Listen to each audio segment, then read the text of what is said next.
महाराष्ट्र के भंडारा जिले से एक चौंकाने वाला मामला सामने आया है, जहां एक नवविवाहिता को उसके ससुराल वालों ने 5 लाख रुपए दहेज की मांग को लेकर न केवल प्रताड़ित किया बल्कि घर से कपड़ों समेत निकाल दिया। यही नहीं, लड़की के परिवार को नक्सलियों से संबंध बताकर जान से मारने की भी धमकी दी गई। भंडारा के रहने वाली वैभवी की शादी 19 जनवरी को नागपुर के शांति नगर निवासी अभिषेक डेकाटे से हुई थी।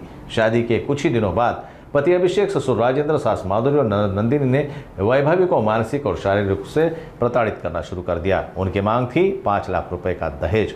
परिजनों के इनकार के बाद 20 मार्च को वैभवी को ससुराल से निकालकर मायके भेज दिया गया। जब पीड़िता के परिवार ने समझौते के लिए ससुराल पक्ष से संपर्क किया, तब उन्हें न केवल अपमानित किया गया बल्कि कहा गया, हमारे नक्सलियों से संबंध है, अगर पुलिस में शिकायत की तो जान से मार देंगे। अब पीड़िता के पिता ने भंडारा पुलिस में दहेज निषेध अधिनियम के तहत पति और ससुराल वालों के खिलाफ मामला दर्ज करवाया है।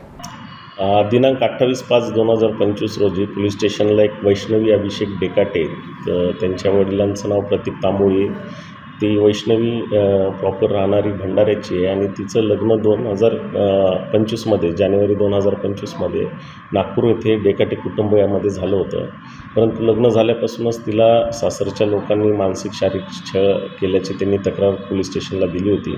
यापूर्वी भरोसा सेलला देखील आम्ही पाठवून त्यांचं दोन्ही पक्षांना बोलावून त्यांचं तिथे सेटलमेंट होण्याचा प्रयत्न केला होता, परंतु ते काही जमलं नाही। शेवटी 28 तारखेला तिने रिपोर्ट दिल्यामुळं आम्ही त्याच्यामध्ये सेक्शन 85 BNS आणि 351, 352, 35 BNS प्रमाणे असे गुन्हा दाखल केलेला आहे।